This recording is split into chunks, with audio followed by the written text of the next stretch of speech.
The Packers are in midweek preparations for their game on Sunday night against the Buffalo Bills. They are 3-4, and if you are like me, you're wondering if this team can win enough games to get into the playoffs. This is going to be a quick episode, so let's get to it. Welcome to the Packer Mentality Podcast. My name is Patrick Corrigan, and I'm your host. You can find and follow me on Twitter at Packer Mentality. If you are watching me on YouTube, please hit the subscribe button below. My podcasts are available on YouTube, Spotify, Google Podcasts, and Anchor. If you don't have time to keep up with all the Packer news, reports, or social media, or you just can't make any sense of them, let me help you make sense of the nonsense. And thank you for joining me. I do appreciate it. Packers coming into Week 8 against the Buffalo Bills. Honestly, I think they're in trouble. This team is playing very poorly. They've been very slow to make any adjustments. And there's just so many mistakes being made and so many injuries keeping the offense from getting on track. I'm not sure this team is going to make it. The Vikings already have a couple game lead on the Packers, and honestly, I think no matter what happens the rest of the way, barring a Vikings complete collapse, I think the Vikings win the division. And if the Packers do not get their offense back on track, I don't see any way this team makes the playoffs. And here's what I'm talking about.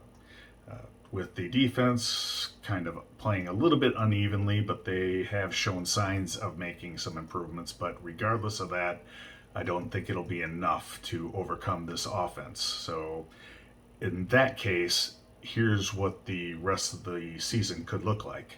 A loss at Buffalo, a win at Detroit, a loss to Dallas in Mike McCarthy's return, as painful as that's going to be, a loss to the Titans, a loss to the Eagles, a win against the Bears, a win against the Rams. I'm giving the Packers this one because the Rams are playing very poorly. Loss against the Dolphins, who look like a much better team when they have Tua at quarterback. Their losses have pretty much been when they've been playing second and third string quarterbacks. So that's a loss. Another loss to the Vikings, and then a win at the end of the season against Detroit. This leaves the Packers with a 6-10 record, and we're all talking about the draft very early, and most of us are going to be very unhappy with that. Now, if the Packers can get this offense on track and the defense continues to improve, there is some hope, and I do think they can scrape together enough wins to make the playoffs, but it's going to take much better play by everybody on the offense, and that includes Aaron Rodgers, who is also making enough mistakes. So he was on record today that guys who continue to make mistakes should lose reps. I don't know, maybe we'll see Jordan Love, but I doubt it. Not going to happen.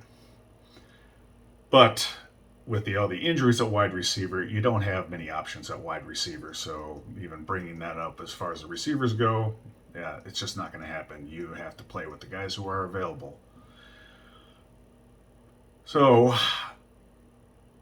assuming Matt LaFleur and Rodgers get the running game on track and get the wide receivers and the tight ends and the running backs all on the same page in the passing game, then they have the opportunity to, I think, go 10-7, which would still have a loss to Buffalo, a win at Detroit, a win against Dallas, a win against the Titans, still losing to Philadelphia, a win against Chicago, a win against the Rams, still losing to Miami, and then wins against Minnesota and Detroit. If they do that, which I think is still asking a lot, I think they can get to 10-7, which I think might be enough to get a wild card spot, assuming the Vikings win the North, the Eagles win the East, and probably the Buccaneers win the South, and the rest of that division doesn't win enough games to have anyone compete for the wild card.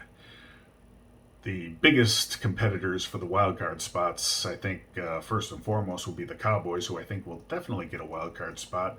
Looking at their record, I think they should go 12-5 or 11-6, assuming they lose to the Packers. The Giants, I think, even though I don't have a lot of faith in them yet, I think they can still scrape together enough wins to get to 10-7. Uh, Now, in the West, I think the 49ers will win the West, probably with around 10 wins, and the at least one of the other teams could have 9 wins or get to 10 wins. So those are your competitors for the wild card spots. Get to 10 wins and you have a chance. It's about the best I can come up with, most optimistic look at the rest of the schedule. But that assumes a lot of changes get made, a lot of improvements get made, and considering we are in week 8 and I haven't seen much improvement from the offense other than making the change to the offensive line, which I do think was a big deal. But the rest of these guys on the offense just aren't anywhere close to even being good. So we'll see. I will be coming out with a preview episode for the Bills game and some of the things the Packers need to get done for the Bills game.